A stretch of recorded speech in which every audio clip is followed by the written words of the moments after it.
right, the plane that flies the farthest gets 10 points. 5 points for any acrobatic feats, 3 points for a perfect landing. Now, anything that goes behind Roy's counter or to the left of the passenger waiting area is out of bounds.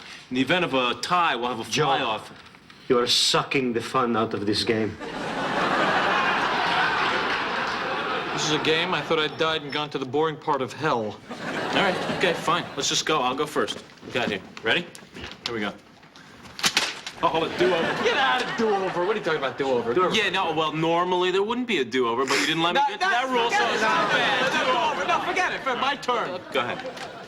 Do-over.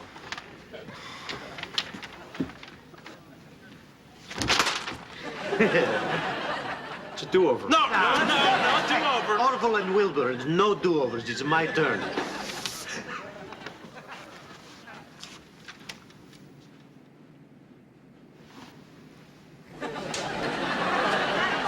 Italian design.